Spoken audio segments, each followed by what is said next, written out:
Carlos Contreras Legaspi for ESPN. I'm here with Jamahal Hill. We'll be fighting for the 205-pound title on Saturday against Glover Teixeira. Jamal, tell me a little about how this happened. How fast did it happen from the moment they announced the draw, and then you got the call, and obviously it was an easy choice for you to take it, right? Yeah, I mean, it all happened very fast. I was just sitting at home. Manager called, and I look up. The guys are still in the cage. The deal got put together really quickly. The UFC wants a champion, and I want to give the world a champion. Probably you had your vision on how this title shot would come in your career. Did you ever imagine something like that? I mean, like fighting for a vacant title against someone like Glover with such a short notice, having to come to Brazil. Yeah, no, I don't think anybody expects any last-minute things to happen, especially like nobody expected a draw. Nobody expected just any of this. It just came about, and that's why you just got to stay ready, and you got to be ready to step in when big moments arrive. You had your first face-off with Glover. It was kind of tense, but then at the end, you guys showed respect. Like everything was all good. How was that? How was like facing Glover for the first time? Oh, it was great.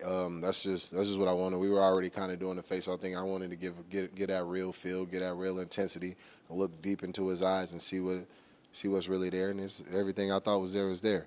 He has a lot of experience. He managed to win the title at 42 years old last year. What do you expect from Glover as a fighter? He's a good boxer. He also has the good jiu-jitsu. What do you expect from him?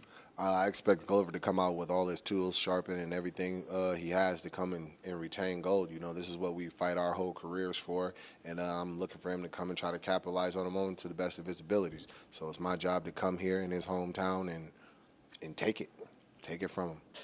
You've been building this highlight reel for your career in the last couple of fights with these knockouts, especially against another Brazilian like Johnny Walker. So, how good it would be like to have this for your highlight reel, like becoming the champion here in Rio de Janeiro. Oh, that's every time I finish a fight, and every time I go back and look at it, I just want more highlights. I want more highlights, and that's what I look to do on Saturday, make another highlight.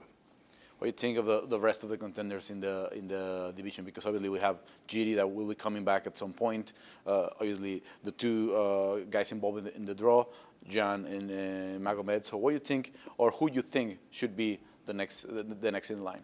As far as that matchmaking, I'm gonna leave that up to Mick Maynard. But I think the division is as exciting as ever. We got a bunch of different fighters, a bunch of different challenges. Each one brings their own game. Each one operates at a very high level.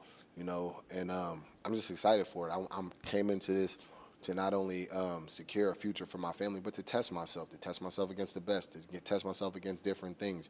I want those. Those are stories that I'm going to be able to carry with me for the rest of my life, and I want it.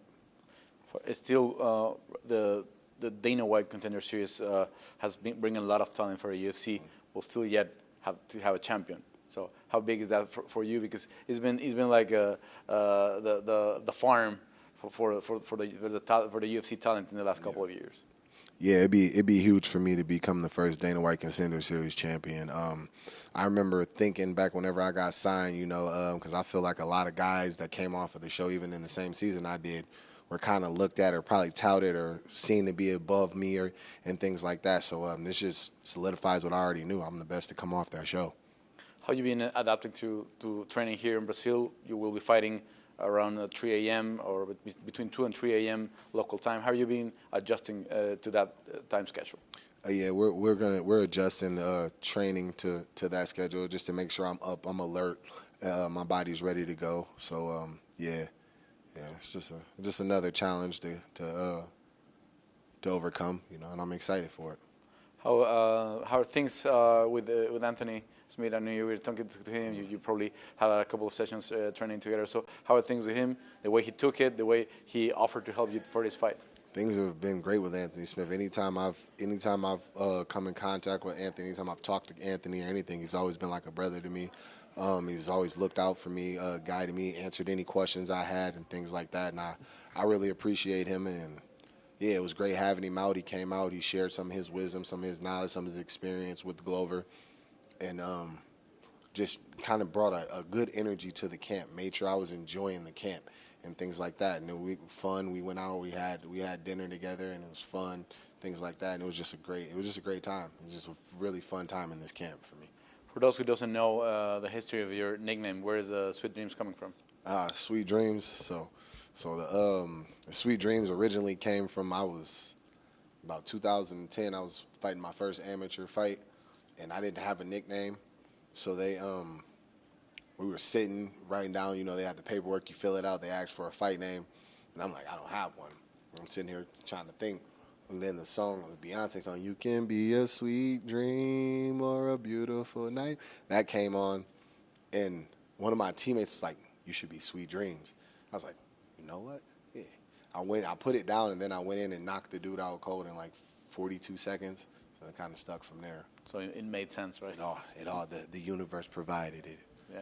So finally, where do you picture yourself if you kept playing basketball instead of moving to MMA or other sports? I wasn't sure, so and that wasn't a thing that sat well with me. I wanted to be in control of my destiny. I grew up playing team sports, and I've had teams where I've had good success on, and I've had teams that didn't go as well, not because we didn't have the talent, just because all the pieces didn't click together. And I chose to go.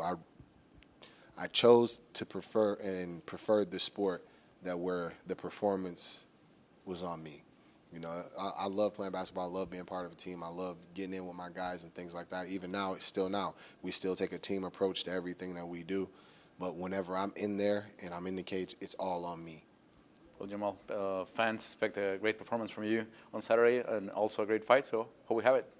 Oh, you already know how I'm coming. Every time I'm out, it's going to be all action. I'm not afraid of anything, and I'm not scared to get put on the show. And that's what I deliver every time. Thank you for watching ESPN on YouTube. For live streaming sports and premium content, subscribe to ESPN+.